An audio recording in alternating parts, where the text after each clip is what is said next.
Donc, premièrement, bonjour tout le monde. Merci beaucoup d'être là aujourd'hui. Je pense qu'il y avait un besoin d'avoir plus d'informations sur l'intelligence artificielle puis d'avoir une discussion là-dessus. Fait qu'on va essayer de faire ça aujourd'hui. C'est vraiment un intro de débutant à l'intelligence artificielle. Je vais essayer de vous donner des pistes. Je vais essayer de vous expliquer un peu c'est quoi cette grosse bébête-là. Puis aujourd'hui, l'important, c'est vraiment que ce soit interactif. J'ai vu une conférence récemment qui parlait justement des webinaires comme ça, qui disait que désormais notre temps de concentration dure à peu près 7 minutes. Fait que si vous êtes tanné de m'entendre après 7 minutes, vous allez sûrement décrocher et continuer à répondre à des courriels ou d'autres choses. Fait que gênez-vous pas si vous avez des questions, commentaires, n'importe quoi qui vous passe par la tête. Donc, je vais partir. Premièrement, je vais juste avertir tout le monde que la session va être enregistrée. Après ça, on va vous envoyer l'enregistrement, on va vous envoyer le PowerPoint et on va vous envoyer aussi une petite liste de ressources là, qui touche un peu à tout. Donc, je vais partir ma petite présentation et ne gênez-vous pas pour lever la main ou quoi que ce soit si vous avez des questions ou commentaires.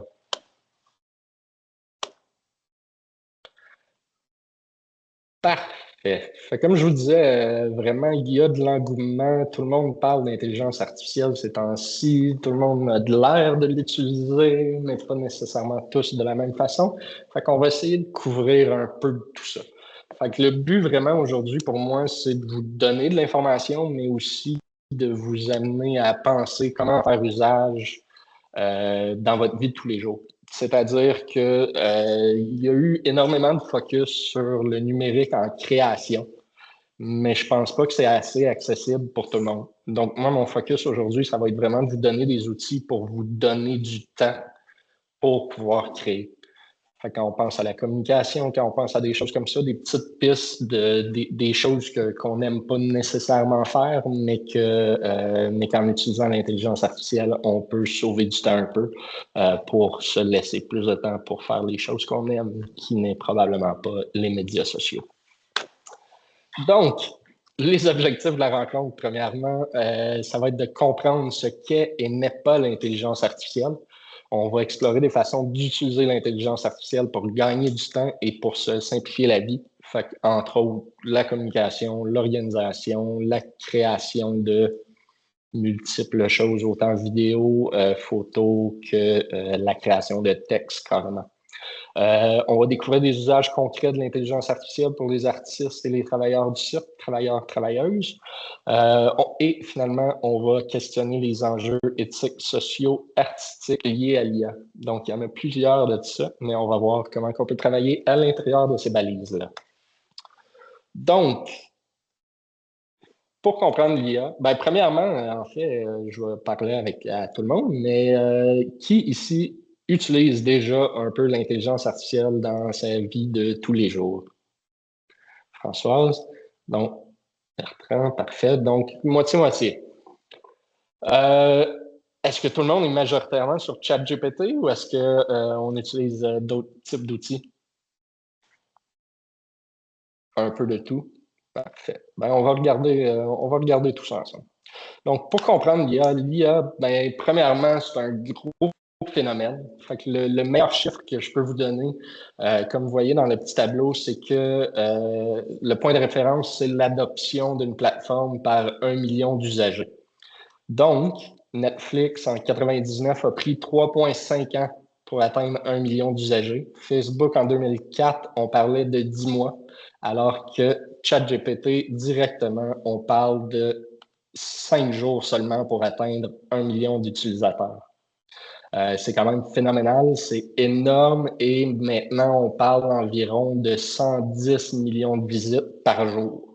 Donc on parle d'environ 1 milliard de requêtes placées à ChatGPT à tous les jours. Fait que ça représente quelque chose de quand même assez énorme. Ça représente aussi la rapidité avec laquelle ça s'intègre dans notre quotidien aujourd'hui, puis le potentiel que ces outils-là ont à complètement transformer comment on les utilise et comment on pratique. Donnez-moi 2 petites secondes, je vais juste faire partir la présentation. Je vais en profiter pour vous raconter que ma voisine d'en face qui est en train de choisir ses contours de fenêtre m'a dit qu'elle passait beaucoup de temps avec ChatGPT pour lui demander son opinion. J'ai eu un jugement. Tu peux juger, mais ça peut être pratique. Il y a plusieurs personnages que tu peux donner à l'intelligence artificielle sans nécessairement engager un contracteur ou quelque chose. Mais c'est sûr qu'il faut tout le temps tout prendre avec un grain de sel. Euh, fait, fait que ChatGPT, adoption absolument phénoménale, très rapide. Et là, non seulement ça, mais c'est aussi des outils qui s'intègrent de plus en plus dans nos outils de tous les jours. Fait que vous allez voir sur Microsoft, par exemple, Outlook a désormais Copilot d'intégrer dedans. Si on utilise Canva pour faire des visuels et tout ça, Canva a une intelligence artificielle d'intégrer à l'intérieur. Juste aller sur Facebook ou Instagram, Meta a son intelligence artificielle à l'intérieur de ces outils-là. Fait que même si on essaye de s'en sauver, ça se retrouve pas mal partout. Puis on n'a pas encore d'option pour les désactiver. Personnellement, moi j'aimerais ça ne pas en avoir dans Facebook et Instagram, mais c'est quelque chose qu'on nous force dans la majorité des plateformes qu'on utilise aujourd'hui. Fait que c'est pour ça que c'est important de comprendre qu'est-ce que ça implique, autant légalement que de côté sécurité privée, protection des renseignements privés. Donc, ça, on va revenir à la fin dans les questions éthiques. Fait que c'est quoi l'IA, en fait? L'IA, ben, elle n'a pas de définition unique. Fait qu'il n'y a pas une définition officielle. Ça varie vraiment selon les contextes dans lesquels elle est utilisée.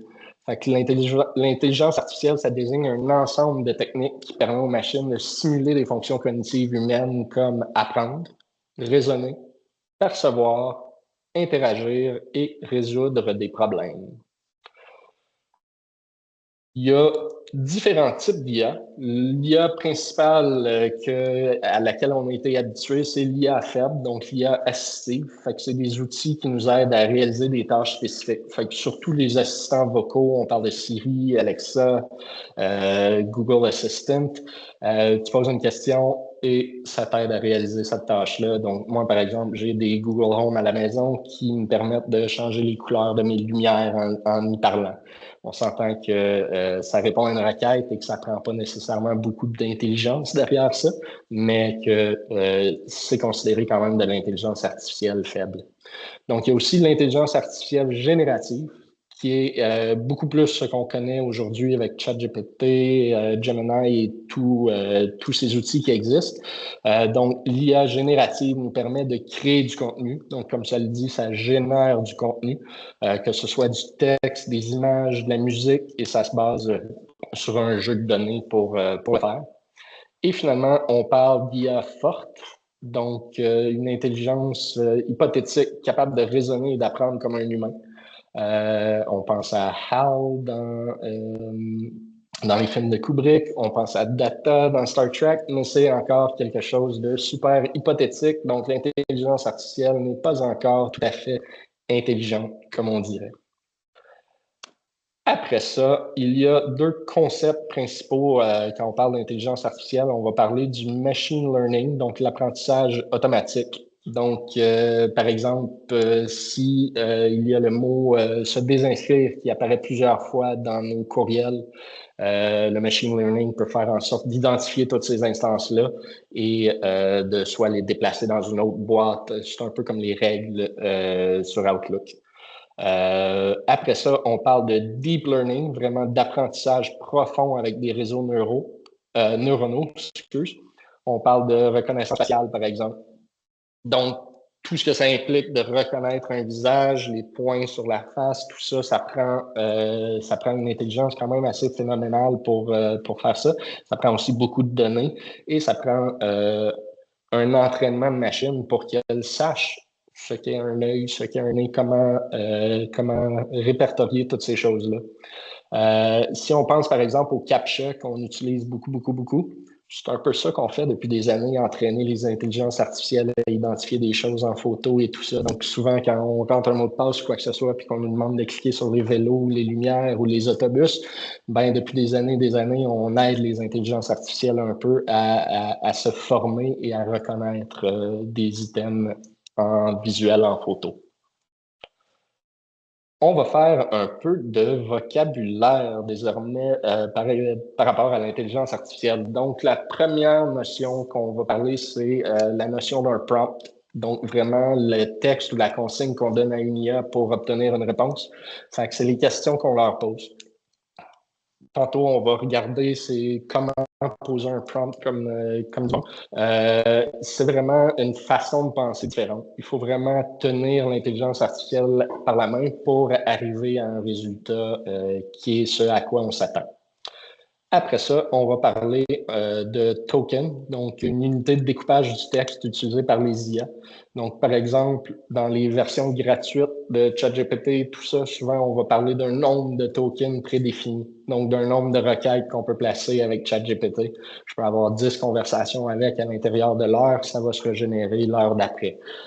Donc, ça, on parle vraiment de tokens. Par la suite, on parle de modèles, donc des programmes d'IA entraînés pour effectuer des tâches comme écrire, traduire ou générer des images. On est rendu déjà, comme vous pouvez voir, j'ai fait ma présentation il y a quelques semaines, et déjà ChatGPT 4 est déjà obsolète. On parle désormais de ChatGPT 5, qui est le modèle le plus avancé de ChatGPT désormais. Donc, plusieurs modèles différents d'intelligence artificielle. Chaque modèle peut avoir des fonctionnalités différentes, peut être plus pratique dans un code d'écriture, par exemple, ou plus pratique dans la génération d'images. Donc, on parle vraiment du modèle de l'intelligence artificielle. On parle aussi d'hallucination d'IA, chose qui est extrêmement commune. Donc, lorsque l'IA génère une réponse fausse ou inventée, mais avec assurance. Donc, par exemple, le Cirque du Soleil a été fondé en 84 à Paris. Donc, ChatGPT va vous dire ça sans même cligner des yeux, être complètement convaincu de sa réponse et des fois essayer de vous convaincre de sa réponse également. C'est pour ça que c'est important de toujours vérifier les sources. Et ça, vous pouvez demander à ChatGPT de le faire aussi ou demander à l'intelligence artificielle de le faire. Donc, vraiment, c'est de penser d'une façon différente quand on l'utilise. C'est de penser à une façon d'avoir l'information exacte que l'on veut. Fait que souvent, quand moi, je vais faire une recherche sur quoi que ce soit, je vais lui demander dans mes requêtes, dans mes prompts, d'insérer les sources sur lesquelles elle prend l'information ou d'identifier de quel site web cette information-là vient ou si elle est capable de me prouver que ce qu'elle vient de me dire est réel ou est-ce qu'elle l'a inventé. Vous allez voir que si vous lui demandez si elle l'a inventé, ça va arriver très souvent que ChatGPT va faire « Ah oui, mais j'ai créé ça de toutes pièces. » Il n'y a pas de problème. Par la suite, vraiment, celui-là est super, super important pour comprendre les limites de l'intelligence artificielle au niveau où nous, on en fait usage. Donc, la majorité des outils qu'on utilise, ce sont des LLM, des Large Language Models. Donc, c'est des modèles d'IA qui sont entraînés sur des immenses quantités de texte pour générer du langage humain.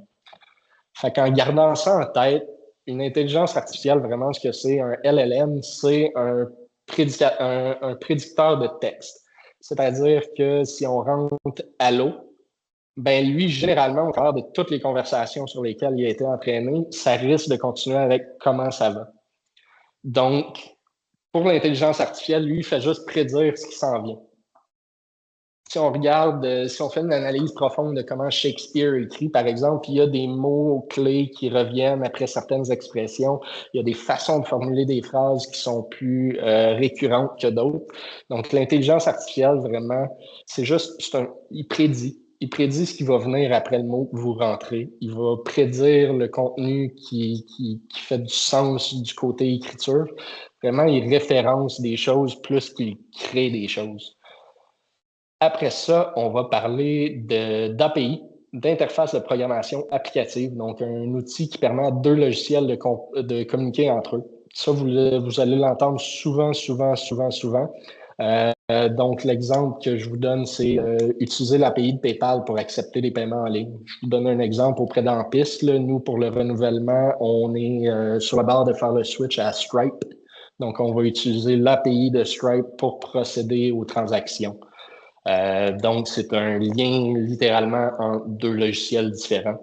Un autre exemple que je peux vous donner, c'est la vitrine, par exemple. La vitrine qui recense tous les spectacles au Québec.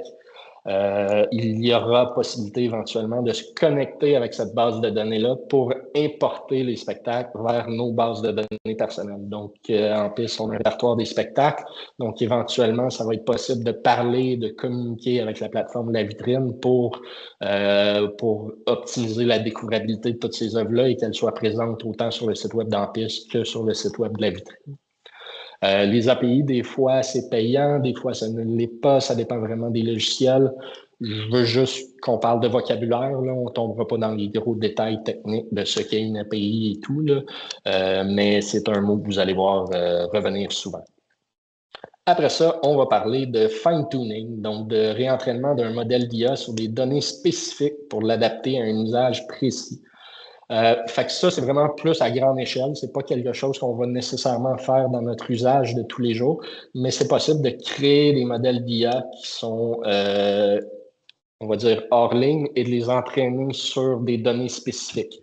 Donc, si on voulait une intelligence artificielle qui était spécialisée dans les termes techniques du cirque, on pourrait entraîner cette machine-là avec désolé mon anglicisme, un set de documents qui contient cette information-là qu'on peut référencer, sur laquelle elle peut développer. Donc, de fine-tuner une machine, c'est de l'adapter à un but spécifique. Par la suite, on parle d'open source. Ça, c'est une notion qui existe depuis longtemps, mais qui est de retour en prévalence par rapport à ce qui est payant et ce qui est fermé. Donc, on peut penser à ChatGPT, par exemple, qui vole les œuvres des artistes pour entraîner ses modèles, donc pour fine-tuner ses modèles.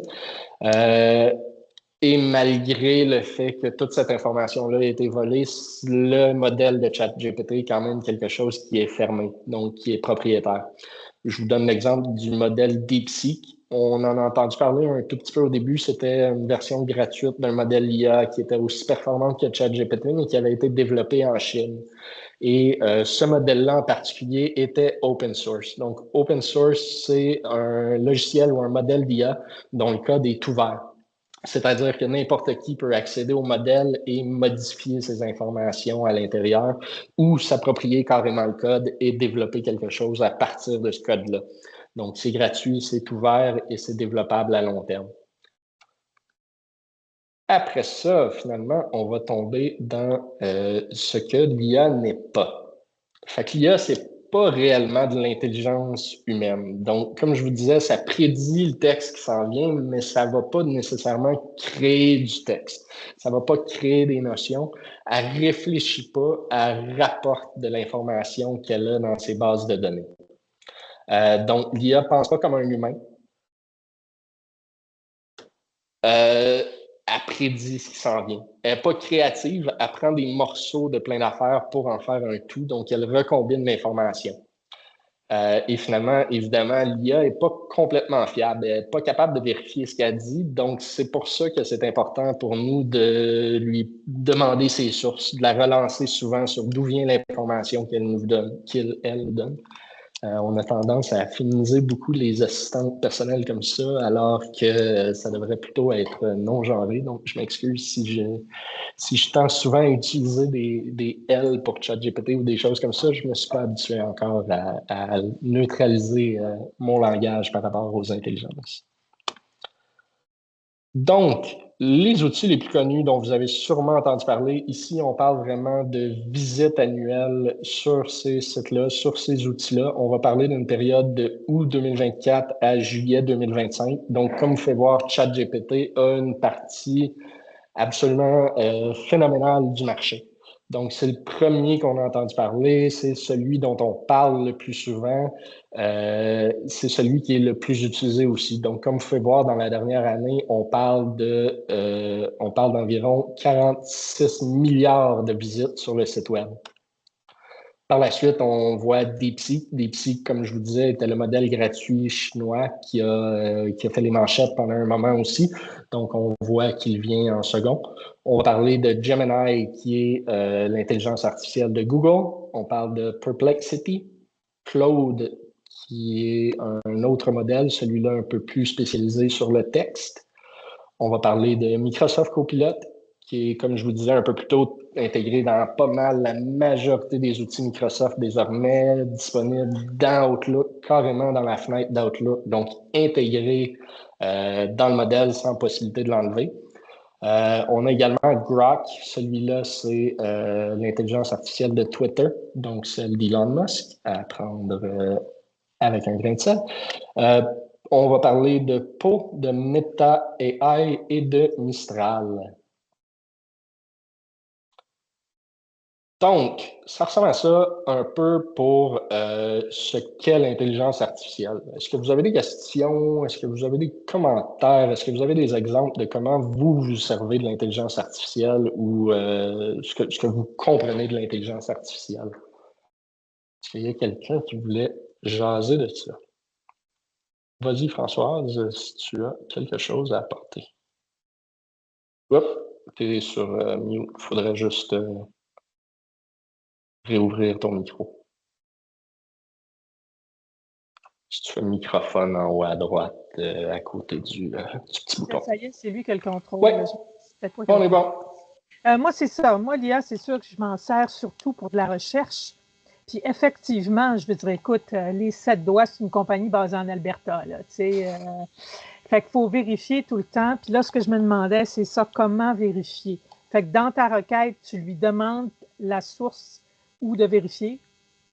Oui, tantôt, quand on va tomber un peu plus en profondeur, on va découper comment faire un prompt. Donc, comment poser une question à l'intelligence artificielle. Puis c'est à ce moment-là où on peut lui donner un persona, où on peut lui donner des limites, où on peut lui donner des balises sur ce qu'elle nous donne comme résultat.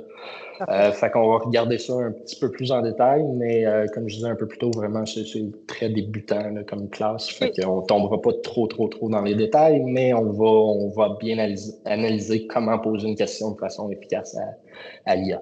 OK. Puis j'entends souvent OpenAI. Qu'est-ce que c'est, ça? OpenAI, en fait, c'est la compagnie qui a développé ChatGPT. D'accord. OK. C'est bon. Donc, chaque compagnie a un modèle. Comme quand on parle de Google, on va parler de Gemini. Quand on parle de Microsoft, on va parler de Copilot. Quand on parle de ChatGPT, c'est créé et géré par OpenAI. OK, merci. Ce qu'on va voir arriver souvent aussi, c'est que d'autres modèles vont être basés sur des modèles préexistants. Pour pas trop vous mélanger, Microsoft Copilot, par exemple, qui est intégré dans la suite Microsoft en ce moment, Microsoft est un des gros actionnaires d'OpenAI. C'est-à-dire que dans Copilot, même si Copilot est capable de faire plus de choses que ChatGPT dans l'univers Microsoft, la base est quand même ChatGPT 5 en arrière. Donc, quand on pose une question à Copilot à partir des outils Microsoft, c'est basé sur le modèle de ChatGPT, mais vu qu'il est intégré avec tous les autres outils de Microsoft, Microsoft rajoute des fonctionnalités dedans, mais c'est quand même basé sur le modèle de ChatGPT. Donc, on va venir et on va tomber un petit peu plus dans le pratico-pratique. Donc, comment est-ce qu'on peut utiliser l'intelligence artificielle pour se sauver du temps et pour se simplifier la vie? Fait, comme je disais, on va parler de qu'est-ce que c'est un bon prompt. Comment poser une question à l'intelligence artificielle pour qu'elle puisse nous redonner quelque chose qui est pertinent et qu'on peut utiliser. Donc, vraiment, c'est de changer sa façon de penser quand on fait des recherches.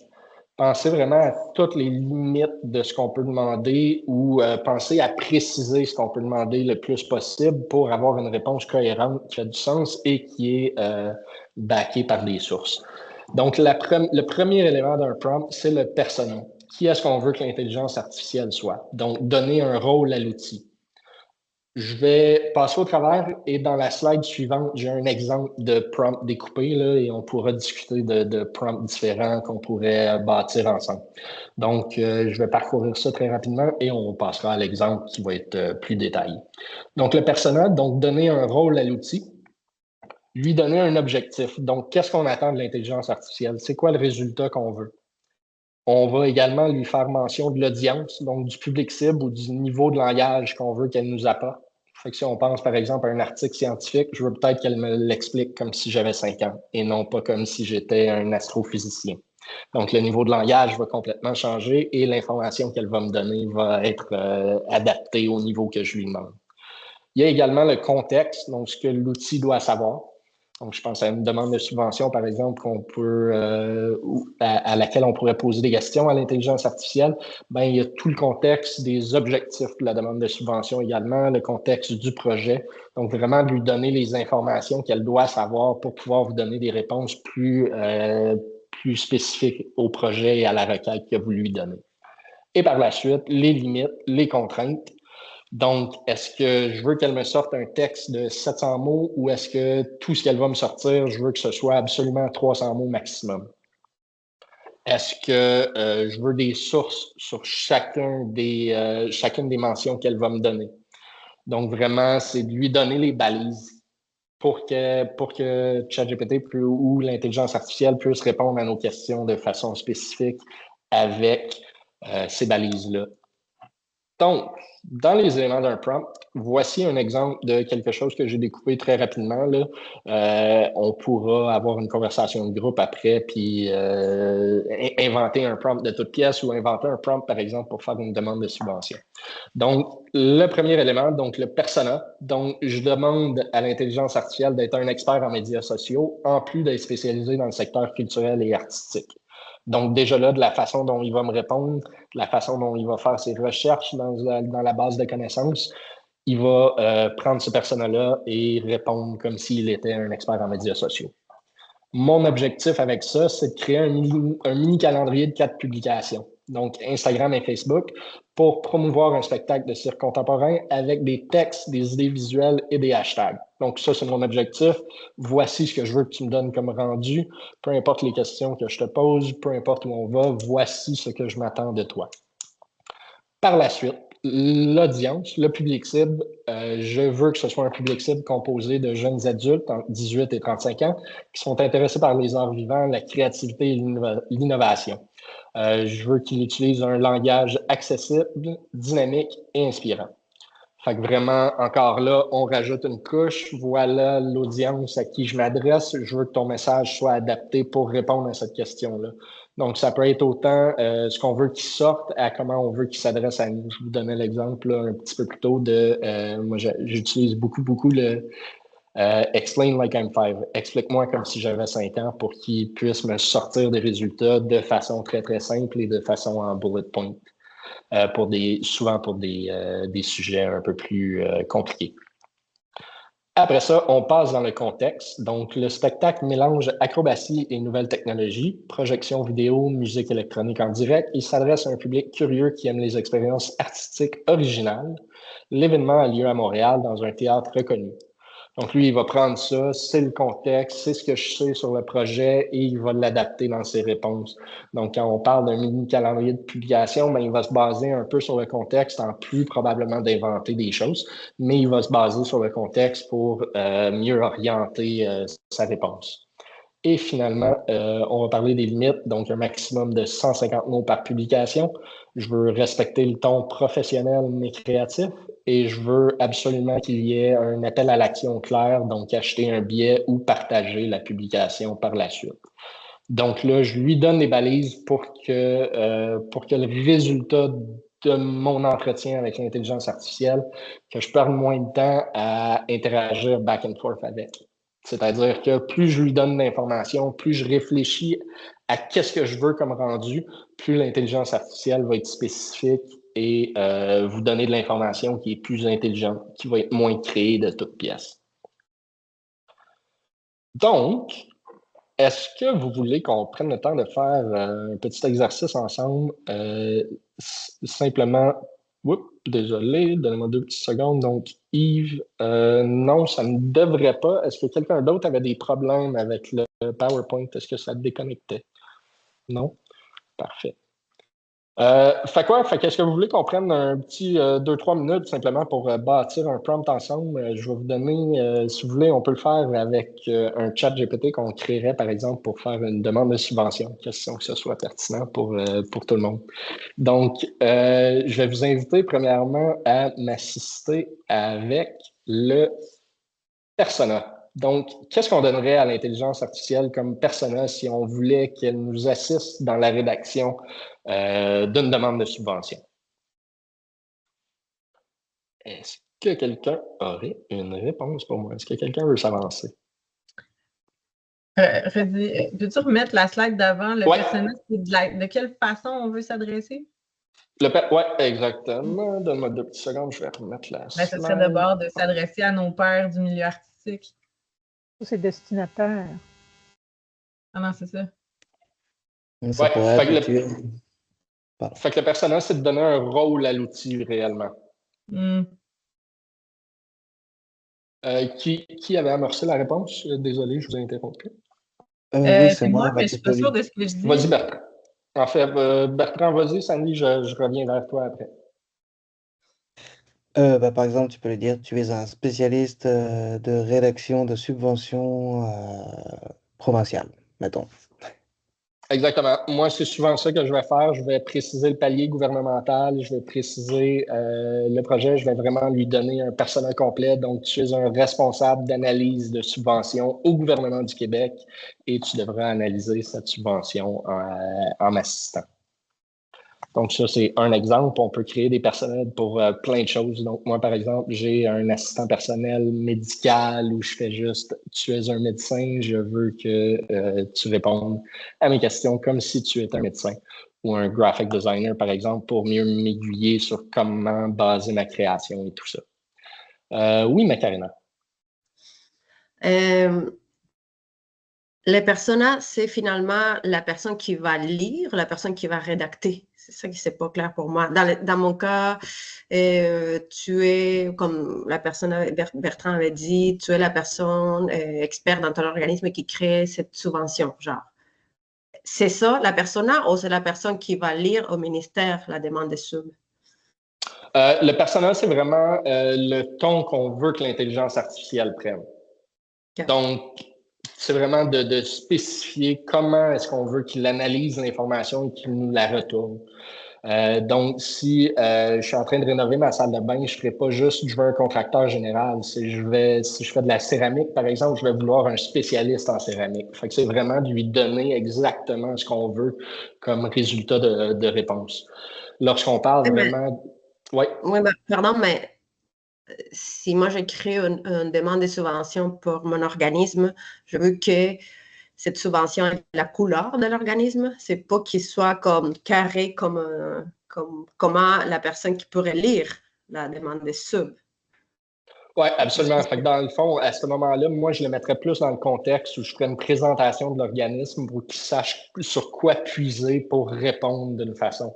Ça dépend comment vous allez l'utiliser, en fait. Moi, souvent, je vais l'utiliser comme assistant personnel. Fait que le persona que je vais lui donner, c'est vraiment d'évaluer ma demande de subvention, mais je pourrais aussi lui dire d'être un assistant de rédaction à cette subvention-là. Donc là, il y aurait une petite différence dans le persona que je lui donnerais. Au lieu de lui demander d'être un agent gouvernemental, je vais lui demander d'être un expert en rédaction de subventions pour qu'il prenne un ton un peu différent puis pour qu'il m'assiste de la façon dont j'ai besoin de son aide. Est-ce que je fais analyser la demande que moi, je viens d'écrire ou est-ce que je veux qu'il m'aide dans ma rédaction de cette demande-là? Ça fait du sens? Oui. Ça fait plaisir. Et là, mettons qu'on continue avec la demande de subvention. Qu'est-ce qu'on pourrait avoir comme objectif, comme résultat attendu? Ben, on va avoir la subvention. Exactement. Ben oui, si on veut un assistant de rédaction à la subvention, ben on va s'attendre à ce qu'il nous donne la subvention comme telle. Moi, souvent, ce que je vais faire, c'est... Oui. Ben, excuse-moi, c'est ça, justement, ce qu'on peut mettre, c'est déjà, dépendamment de la subvention qu'on est en train d'écrire, c'est quoi les critères qu'ils demandent, c'est quoi les questions précises pour que ChatGPT ou l'outil sache qu'est-ce qu'on doit dire. Oui, exactement. Moi, souvent, ce que je vais faire, c'est je vais vous présenter tantôt là, les intelligences artificielles sur mesure, là, qu'on peut rajouter des documents et leur donner des instructions spécifiques. Mais dans un cas comme ça, par exemple, moi, j'insérerais carrément le document de demande de subvention pour qu'ils sachent c'est quoi le format attendu. Donc, le gouvernement a XXX questions dans son formulaire. Je m'attends à ce que la réponse que tu me donnes respecte ce format-là. Donc, s'il y a un nombre de caractères, par exemple, ça va aller dans les limites, mais en mettant le document, lui, il va l'analyser puis il va te retourner cette information-là avec le résultat attendu. Oui, Françoise? Est-ce qu'on peut lui demander de mettre en valeur, par exemple, l'innovation ou de mettre en valeur l'expérience des personnes impliquées dans le projet? Est-ce qu'on peut aller jusque-là dans le fine-tuning, là?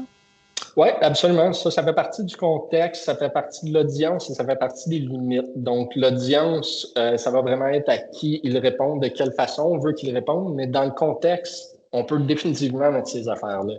Donc, par exemple, préciser les rôles d'une personne au sein d'une équipe, ça va tomber dans le contexte. De mettre des limites sur ce à quoi on s'attend de cette personne-là va tomber dans les limites. Fait que oui, c'est au travers du contexte et au travers des limites qu'on va pouvoir vraiment baliser puis diriger ses réponses vers quelque chose qui est pertinent pour nous. Fait que vraiment, tu sais, c'est de changer sa façon de penser quand on utilise ces outils-là. Ça remplacera pas l'intelligence humaine, mais ça peut nous amener à penser à un problème d'une façon différente. Donc, en séparant tous ces éléments de contexte-là, tous ces éléments de question, ben, peut-être que la question va changer. Peut-être qu'on va approcher le problème d'une façon différente parce que on va vouloir un résultat plus spécifique de la machine. Et en lui donnant le plus d'informations possible, ben, la machine va pouvoir te donner un résultat qui est vraiment plus en attente avec, qui est vraiment plus aligné avec tes attentes. Est-ce que ça répond un peu à ta question? Oui. Parfait. Yves? Bon, ma question peut être un peu banale parce que moi, je m'y connais zéro au niveau de l'IA. Là, je ne l'utilise pas du tout. Mais mettons que je suis en train de faire une demande de subvention en création et puis, bon, pour que ChatGPT ou peu importe, l'IA met dans ma demande, je dois l'informer pour que l'IA soit au courant des critères d'admissibilité et puis les moyens d'évaluation de la demande. Okay?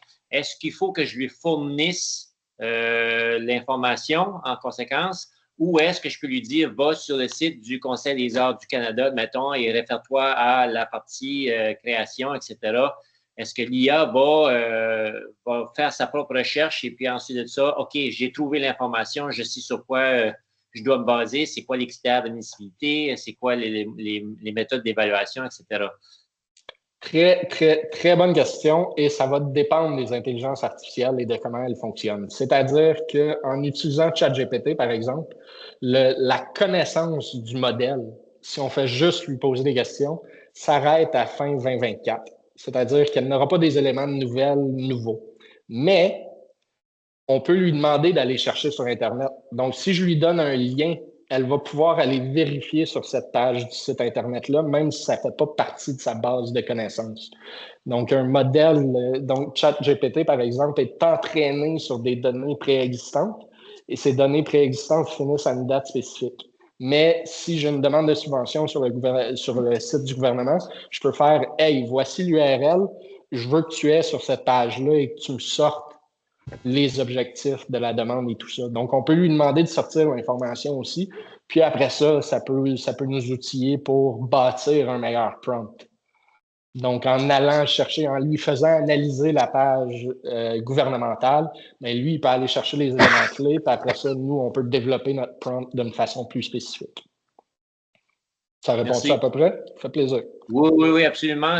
Pour moi, je me dis, tant qu'avoir à utiliser l'intelligence artificielle dans ce domaine-là, ben pourquoi pas lui demander de faire le travail. Si c'est ça un peu le but dans ce cas-là, c'est de nous épauler. Donc, au lieu de moi, je fasse la recherche, je vais sur le site, puis là, je copie, paste les textes, ces affaires-là, puis je lui donne. Si l'IA peut arriver et le faire, je peux sauver tout ça là, comme temps. C'est ça le but. Hein. Je vais vous donner un bon exemple un peu plus tard dans la présentation. C'est que nous, on a créé un assistant personnel à l'interne pour notre système d'archivage. Fait qu'on a un gros document interne de 75 pages et l'intelligence artificielle peut nous aider à trouver de l'information à l'intérieur de ça. Fait qu'à nous sauver du temps, à ne pas devoir relire le document de 75 pages à toutes les fois. Okay. Marie-Hélène, est-ce que tu avais encore une question ou est-ce que c'était beau? Non, c'est bon. Parfait. On va voir plus loin si ça ne répond pas à mes questions, mais c'est bon. On OK. poursuit. Gênez-vous pas s'il y a d'autres choses. Donc, On a l'audience, on a le contexte. Fait que là, quand on parle d'une demande de subvention, là, le contexte est important. Donc là, par exemple, si moi, je fais une demande de subvention au nom d'En-Piste, ben, je vais parler de l'organisation un peu pour que l'intelligence artificielle connaisse mon organisation. Ça va l'informer aussi sur le ton à utiliser. Ça va l'informer sur les objectifs de la compagnie, ce qu'on fait au jour le jour. Et après ça, on va lui mettre des limites. Donc, peut-être que je ne veux pas parler d'un sujet spécifique dans une demande de subvention. Peut-être que je ne veux pas mentionner d'argent nulle part. Peut-être qu'il y a un mot-clé dans cette demande de subvention-là que je ne veux pas qu'il n'apparaisse nulle part. Je vais vous donner un exemple vraiment stupide aussi. La contrainte que je mets souvent sur l'intelligence artificielle, c'est lorsqu'elle génère du texte, surtout ChatGPT, vous allez voir qu'elle utilise beaucoup de IM dash, donc les traits d'union longs. Et ça, généralement, quand on lit un texte, c'est un des bons indicatifs de est-ce que ce texte a été généré par l'intelligence artificielle. L'usage des tirets longs est vraiment excessif sur ChatGPT. Donc, souvent, je vais le mettre dans mes limites que je ne veux aucun IM dash dans mon texte.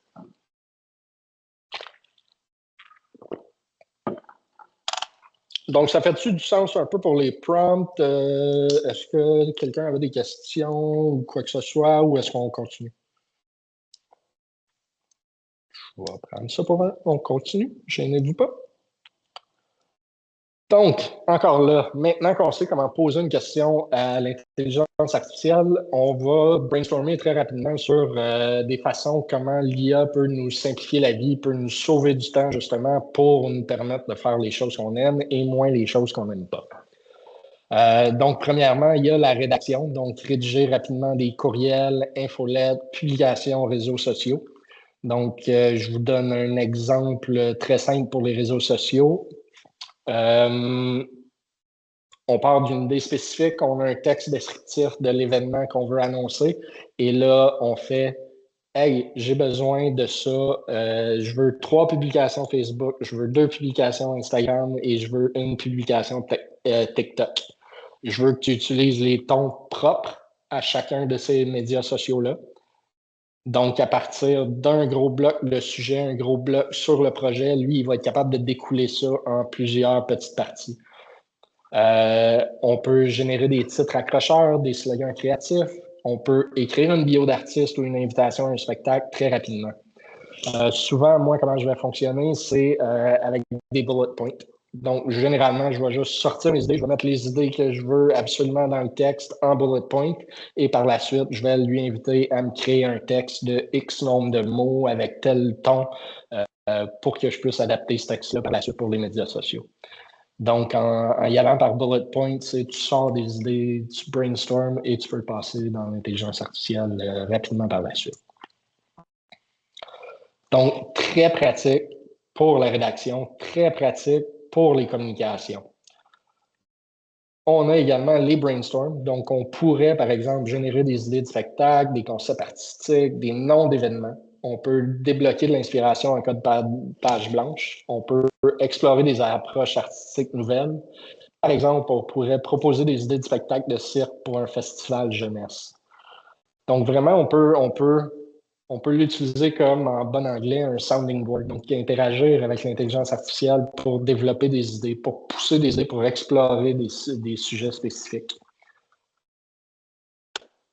Après ça, on va parler de génération visuelle. Donc, l'IA permet de créer rapidement des images, affiches ou visuels à partir de simples consignes, donc des prompts.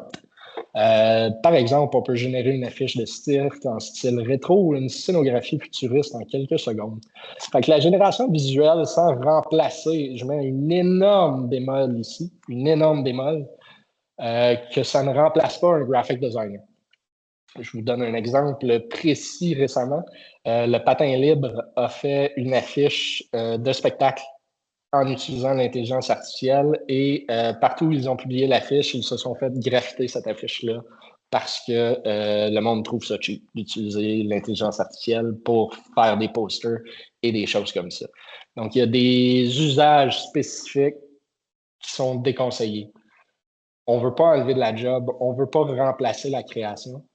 On veut bonifier ou on veut brainstormer avec ces outils-là. Oui, Anouk? Ben, dans le fond, c'est parce que leur posture, ça se voit. C'était comme évident qu'il avait utilisé l'intelligence. Ah ouais. Ouais, c'était vraiment. C'est un style qui est souvent très, très, très visible. Ça paraît quand c'est l'intelligence artificielle. Tu sais, il y a certaines affaires, oui, on peut utiliser des prompts ultra spécifiques pour faire quelque chose d'ultra réel, mais la majorité du temps, ça va sortir une image un peu clownesque avec des doigts pas à la bonne place, des choses comme ça. Fait que généralement, ça paraît assez rapidement quand, en bon anglais, l'Internet aime ça appeler ça du AI slop. OK, Fait que merci. juste de la cochonnerie de l'intelligence artificielle. C'est juste du contenu qui a été produit et sorti. Ça fait plaisir. Fait que moi, je vous donne un exemple de comment moi, je l'ai utilisé personnellement. Ici, je me suis fait un logo pour la loi 25. Toutes les images que je trouvais en ligne étaient un peu dull. On voulait quelque chose créé par en piste qui n'était pas volé ailleurs. Donc, on s'est créé juste un logo pour la loi 25 pour nos documents internes et pour nos fichiers internes. Je vends rien avec ça. Je le partage pas à l'externe. C'est quelque chose qui est visuel. Tu sais, je veux vraiment pousser sur le fait que on cherche pas à remplacer des créateurs, on cherche pas à créer du contenu de toute pièce nécessairement. On peut utiliser des bons prompts pour donner une idée de ce qu'on voudrait comme visuel, sans nécessairement utiliser ce visuel-là. Ça peut être des aperçus, ça peut être un générateur d'idées, mais sans nécessairement prendre ça et aller le publier directement. Un bon exemple de génération visuelle ici, c'est, comme tu peux voir, déjà en 2022. Donc, ça doit être rendu assez intense aujourd'hui parce que ça évolue extrêmement rapidement. Donc, en 2022, ça ici, c'est une image qui a été générée par Midjourney, qui est un outil de génération visuelle. Et cette image-là a remporté le premier prix d'un concours d'art au Colorado. C'est un des premiers exemples d'intelligence artificielle qui remplace de l'art. C'est super controversé. Ça a créé des conversations et des discussions à perpétuité. Encore là, je ramène le fait qu'on essaie de ne pas remplacer des créateurs. On l'utilise comme assistant et non pas comme producteur de contenu généralement. C'est bien beau comme image, mais l'essence de la création artistique de la chose, c'est la personne qui a créé une question et qui a créé un prompt pour lui poser. Oui, Yves. Moi, ce que j'ai de la difficulté avec l'IA, Mathieu, c'est que tu dis on ne veut pas remplacer les créateurs, mais c'est vrai, si on se base sur cette image-là que tu viens de donner, elle a remporté un prix alors que ça a été créé par l'IA. Donc, ça veut dire que déjà, il y a eu lieu, même s'il y a des bugs dans l'IA qui ne créent pas des images parfaites, il y a déjà eu matière dans le passé où ce que, bon, des images ont gagné des prix alors que ça n'a pas été créé du tout par un créateur.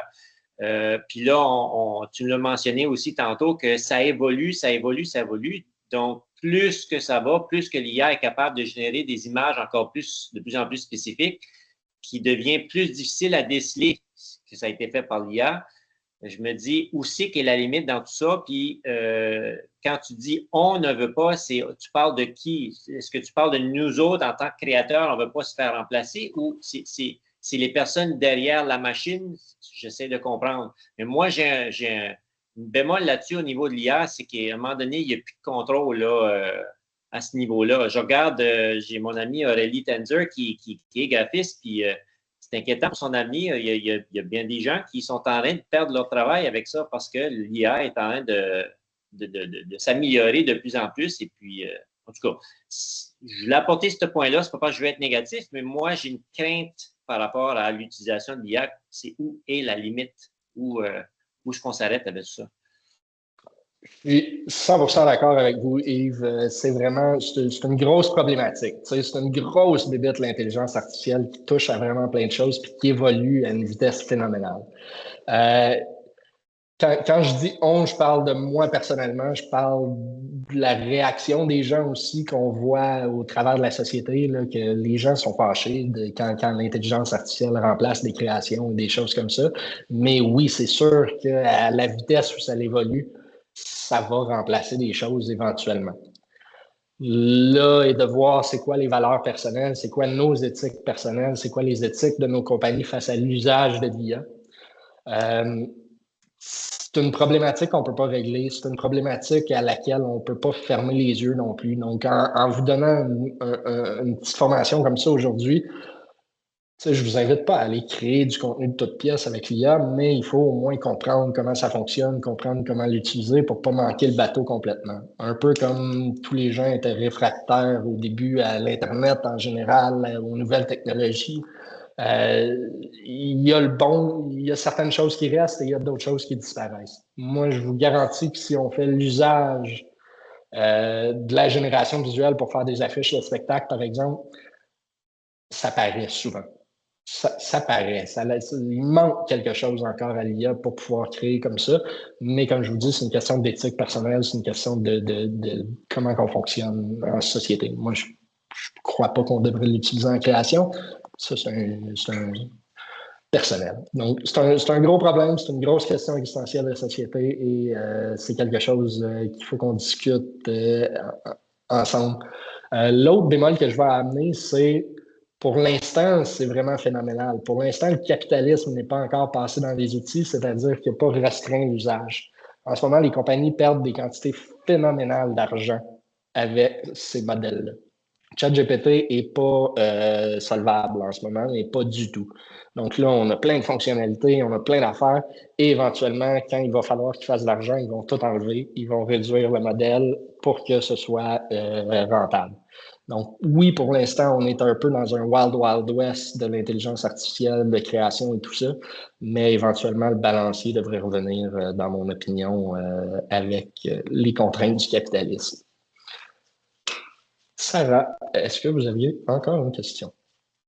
Yes, c'était juste une question, puis peut-être aussi quelque chose à rajouter, même, je dirais, dans le sens de rédiger un texte ou de faire la rédaction.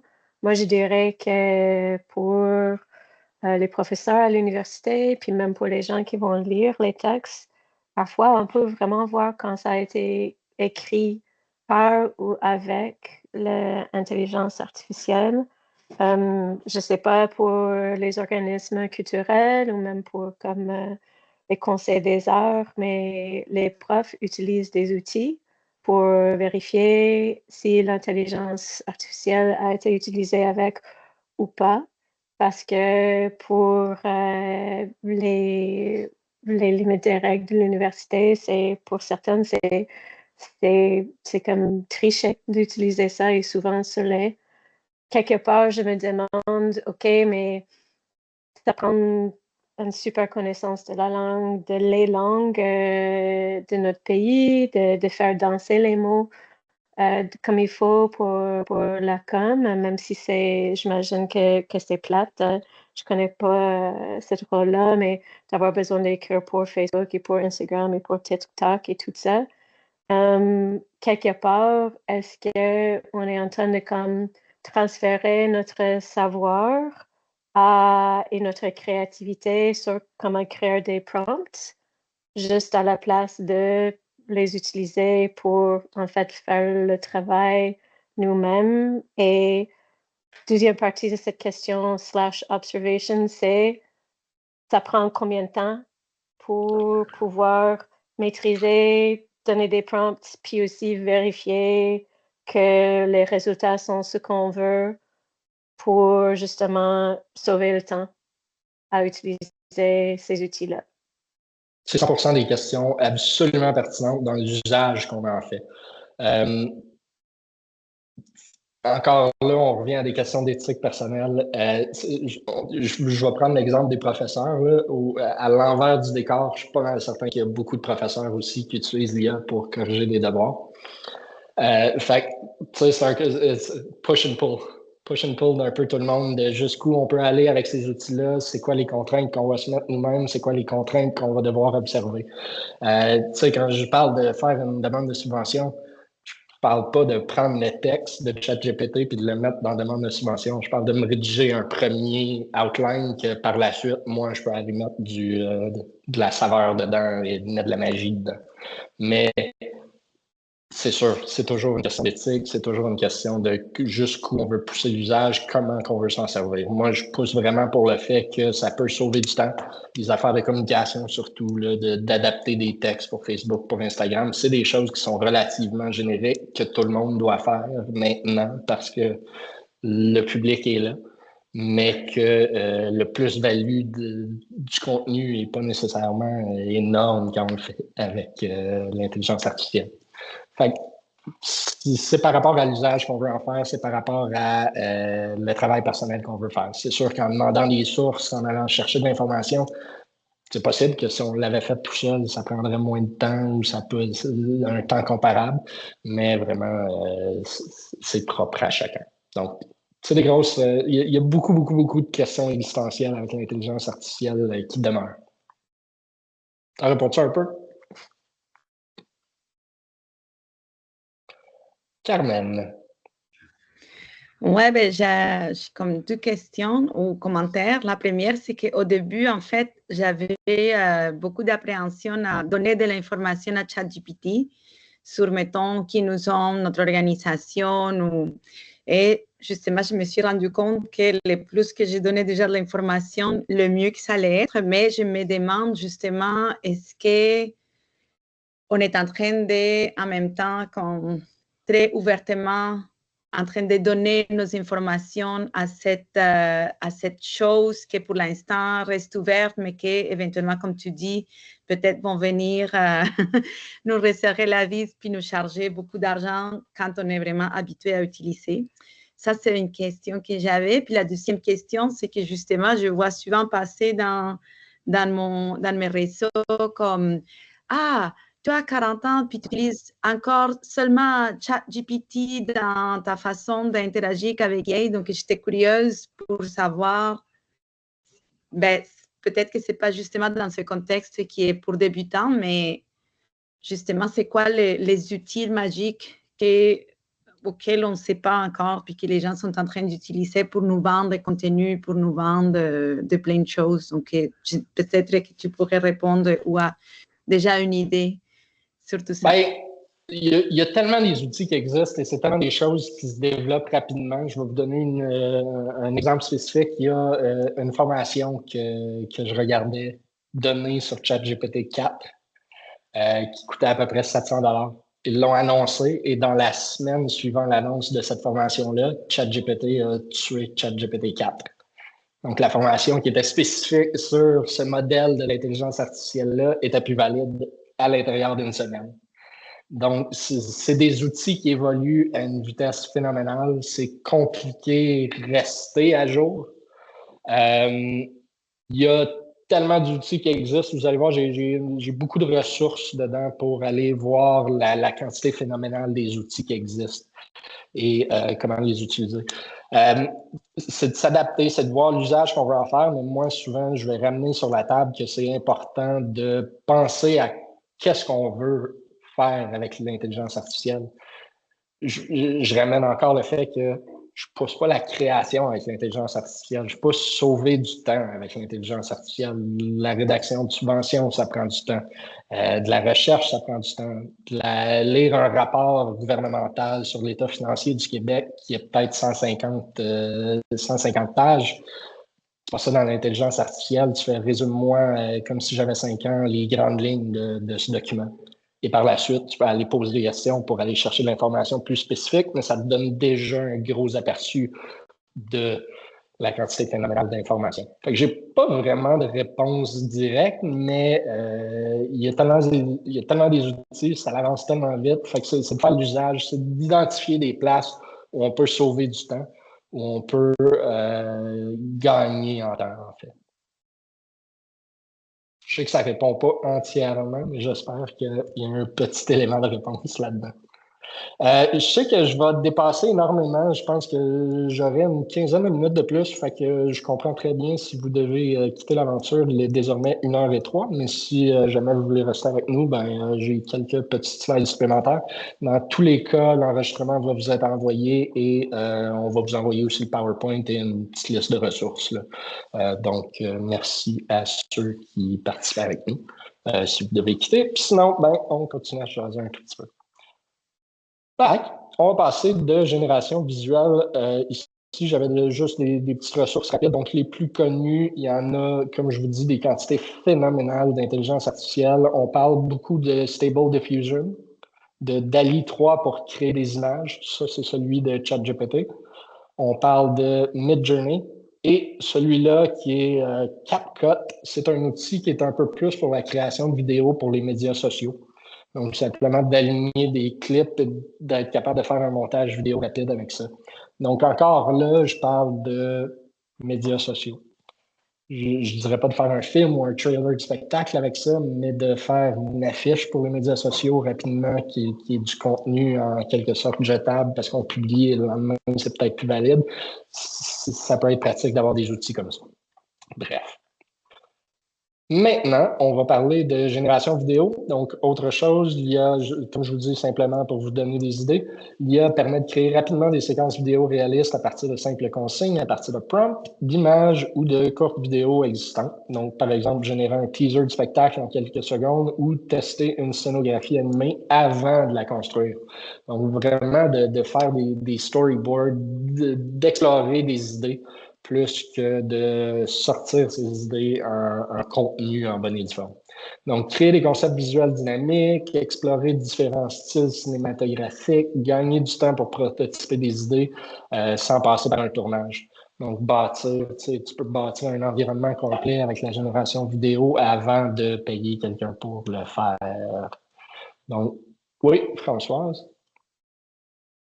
Moi, j'ai une question très niaiseuse. Bon, là, je regarde cette vidéo-là, puis j'ai remarqué ça dans des vidéos qu'on voit notamment sur les réseaux sociaux. Est-ce qu'on peut demander, par exemple, à l'intelligence artificielle, un de ces générateurs de vidéos-là, de gommer le petit vidéo ridicule là, qui est gros comme le petit doigt que la personne tient? Moi, quand je vois ça, ça me fait tout le temps rire. Mais est-ce qu'on peut aller jusque-là dans notre demande pour un vidéo? Jusqu'où ça va? En fait. Je vais vous montrer un exemple immédiatement après de l'évolution à l'intérieur de 2 ans de l'intelligence artificielle, puis où qu'on s'en va avec tout ça. Donc, ça fait déjà plusieurs années qu'il y a des deepfakes, il y a des choses comme ça. Un des outils qu'on utilise, c'est Will Smith. Will Smith, c'est désormais un des benchmarks de comparatif.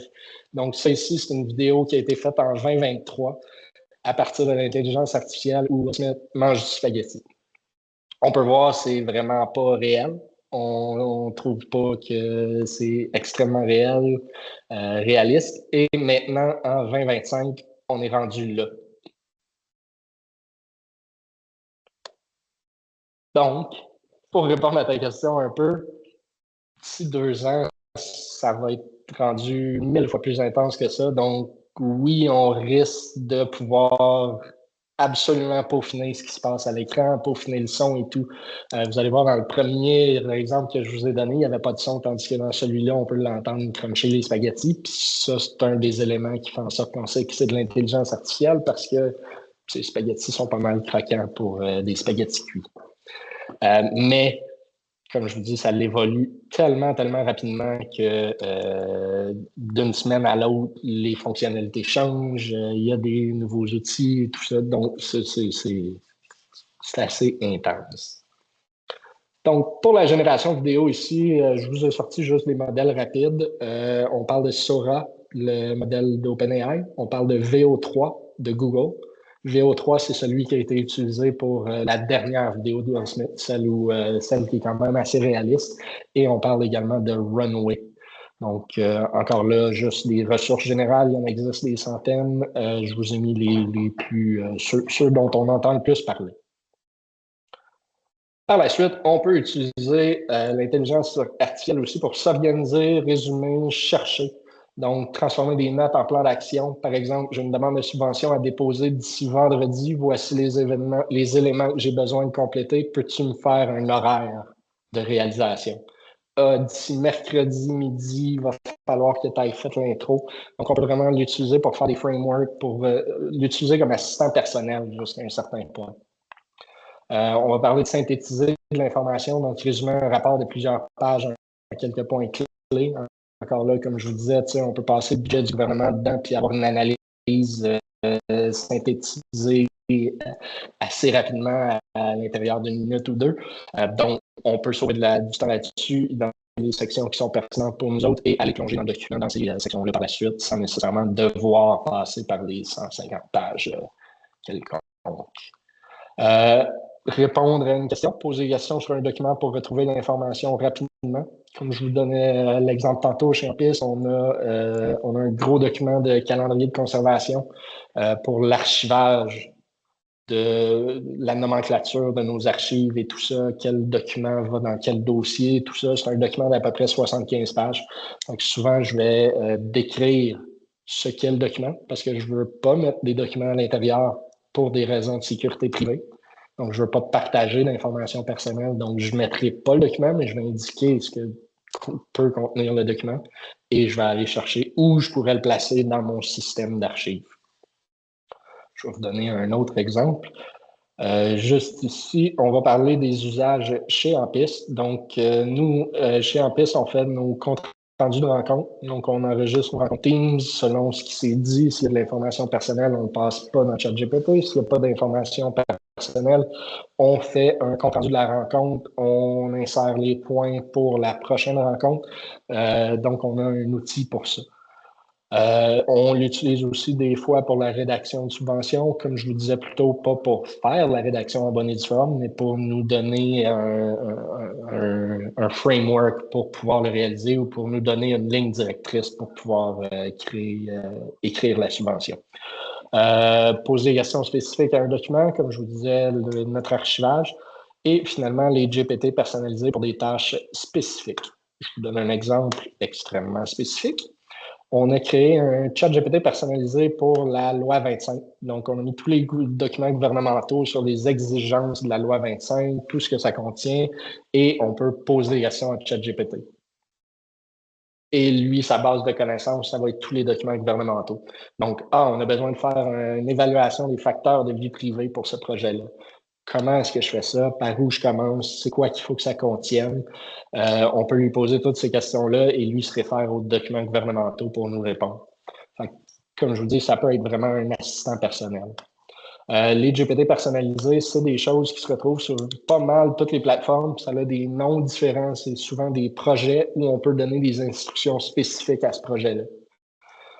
Donc, par exemple, moi, j'en ai un personnel dans mon chat GPT que c'est juste un assistant cuisine, là, où c'est que je peux lui demander de transférer comment faire une sauce ou c'est quoi exactement un quart de tasse en millilitres ou combien de grammes est une once.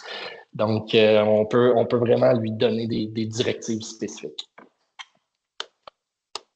Après ça, on va parler de l'intelligence artificielle et de la création artistique. La première chose à mentionner, c'est que ce n'est pas encore ultra répandu de créer avec l'intelligence artificielle. C'est-à-dire qu'on a énormément d'exemples d'usage numérique en cirque. C'est des cerceaux LED, de la projection sur des murs, mais ce n'est pas du contenu qui est généré. Donc, l'intelligence artificielle est encore relativement peu accessible pour la création. J'ai 3 exemples pour vous, cependant. Le premier que je vous donne, c'est nos amis du Lab 7 qui font de l'exploration générative. Donc, vous allez voir que l'animation en arrière suit les mouvements de l'artiste. Donc, vraiment, on génère une vidéo par rapport à la projection de l'artiste. Deuxième exemple du Lab 7, un autre petit exemple de génération vidéo à partir de création. Et ça, vraiment, le Lab 7, on parle d'un laboratoire exploratif. C'est pas encore des spectacles complets, ils explorent des choses. On a un projet de théâtre qui s'appelle Siri, où la comédienne Laurence Dauphinet dialoguait avec l'assistante vocale d'Apple. Donc, branchée en direct son cellulaire sur scène, elle interagissait avec Siri. Ça, c'est un excellent exemple de pourquoi l'intelligence artificielle n'est pas plus répandue. C'est-à-dire que si Siri fait une mise à jour, si Siri change son type de voix, si Siri change ses types de réponses, ben, sa pièce de théâtre vient de prendre une direction complètement différente. Donc, c'est des outils qui évoluent tellement vite que c'est dur d'avoir un usage constant de tout ça. Donc, très bon exemple. Il y a également Uper, qui est désormais reconnu comme un centre d'accès à la technologie. Uper, eux, utilisent la captation de mouvements pour analyser les mouvements, pour analyser les charges de travail, puis pour essayer de prévenir les blessures aux artistes. Donc, ça, c'est un autre usage intéressant. Et là, finalement, on tombe dans les enjeux et dans l'éthique de l'usage. Donc, il y a énormément d'enjeux et d'éthique qui rentrent en jeu avec l'intelligence artificielle. Donc, on parle d'environnement. C'est sûr que de faire des requêtes, que de demander des questions, ça a une empreinte écologique. On parle d'énergie, on parle de serveurs, on parle de pollution numérique. C'est des choses à garder en tête dans l'usage qu'on en fait et dans l'usage qu'on veut en faire. Il y a des questions sociétaires sur la souveraineté et la sécurité des données.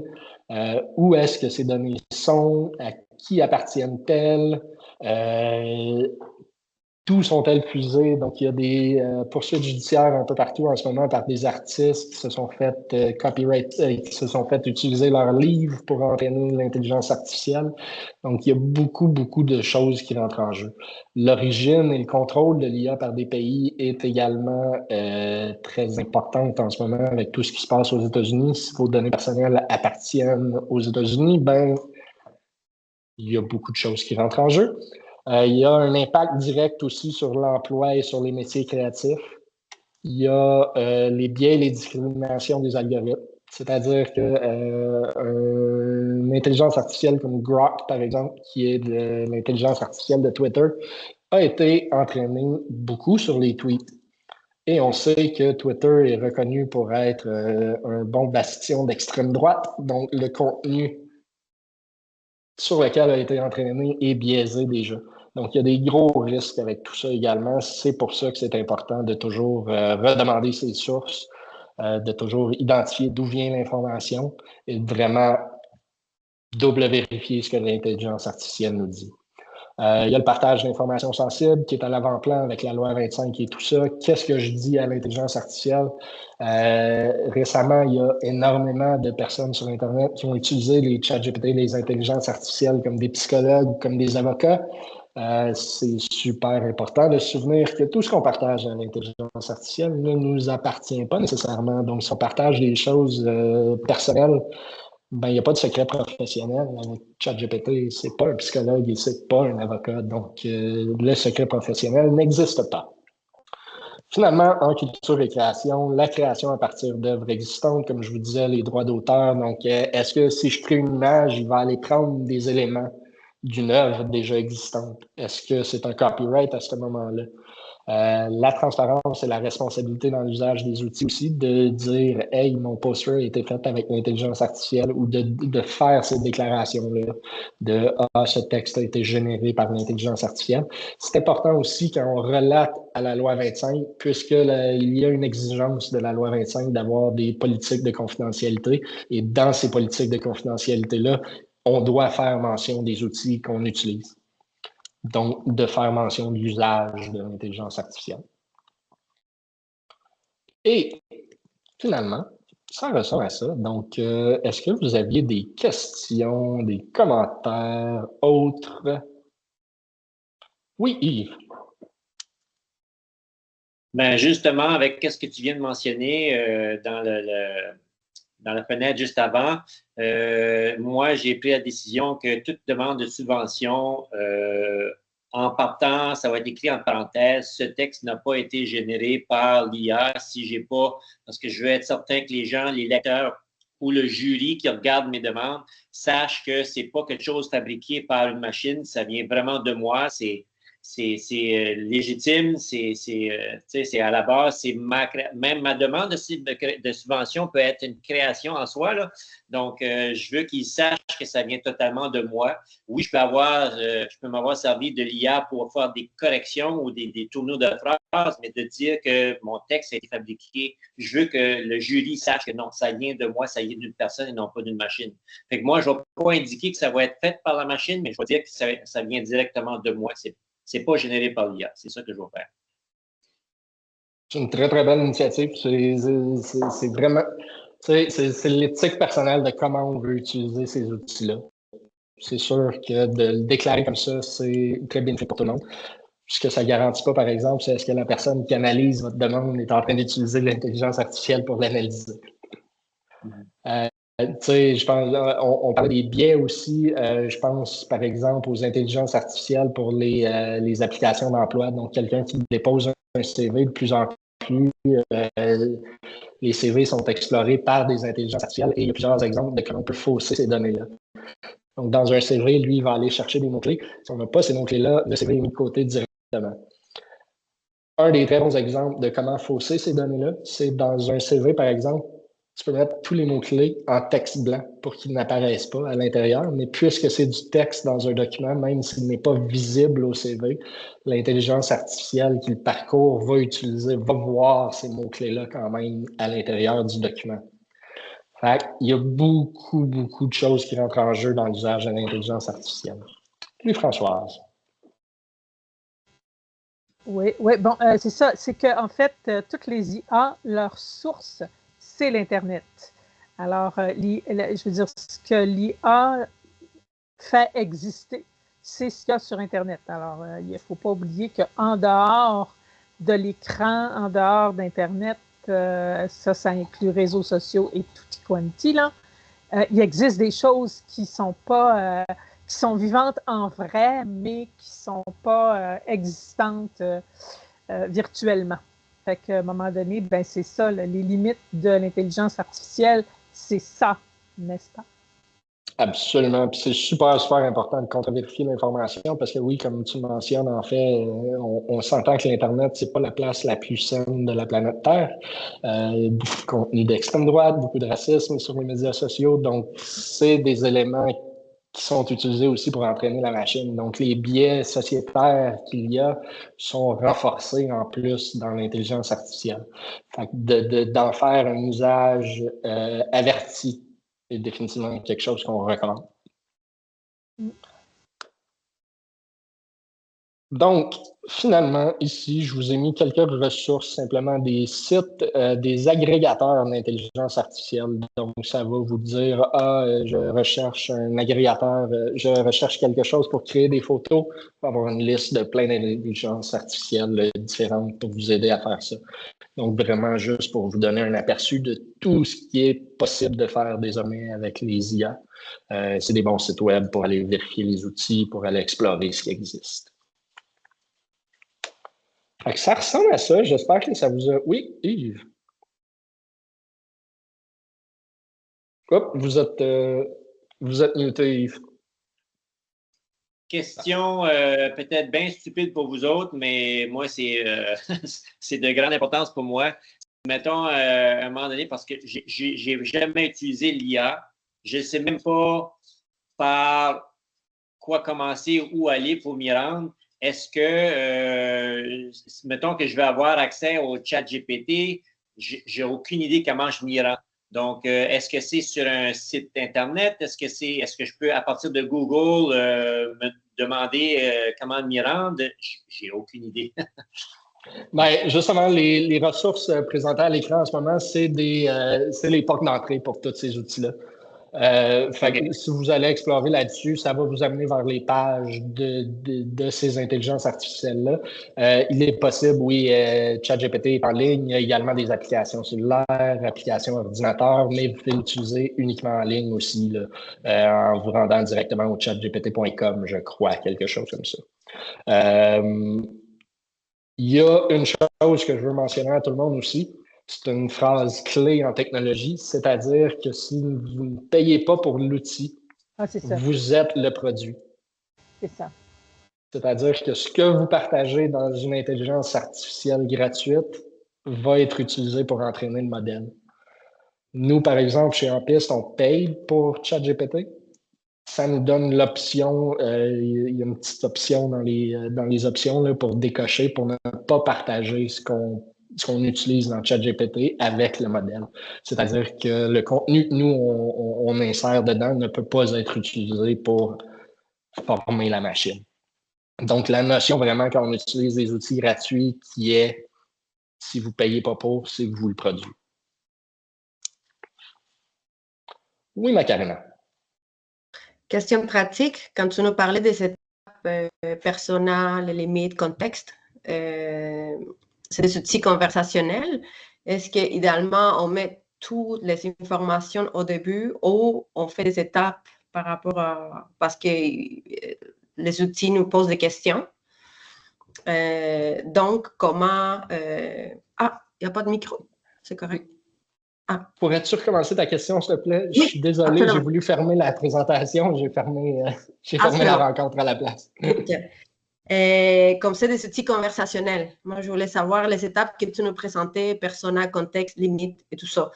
Il faudrait comme faire un grand bloc avec toutes les étapes ou commencer à converser, avoir une conversation avec l'outil. Il y a plusieurs façons de le faire. Donc, dans un chat GPT personnalisé ou dans un projet, par exemple, on peut lui donner ces instructions spécifiques-là en étapes, là, en bien séparées. Mais en parlant avec ChatGPT, il est possible aussi de juste le faire dans le flux de la conversation. Sans s'en rendre compte, on va lui donner un persona automatiquement. Ah, je veux que tu sois telle personne. J'ai besoin d'informations sur ce sujet-là, donc tu es un plombier aujourd'hui. Fait que sans nécessairement le séparer en sections dans la question qu'on va y poser, il est possible de juste insérer ces éléments-là. Les éléments comme ça nous permet juste d'avoir un meilleur retour sur nos questions. Ouais. C'est pas quelque chose qui est nécessaire, mais c'est quelque chose qui va améliorer la qualité des réponses qu'on va obtenir. Merci. Plaisir.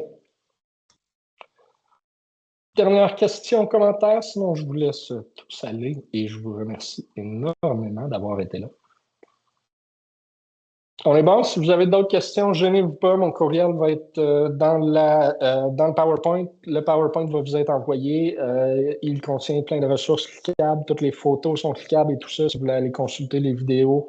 Et comme je vous dis, gênez-vous pas de nous écrire. Je vais vous envoyer aussi par la suite un petit sondage juste sur la formation pour voir qu'est-ce qu'on peut bien faire, qu'est-ce qu'on peut faire de mieux.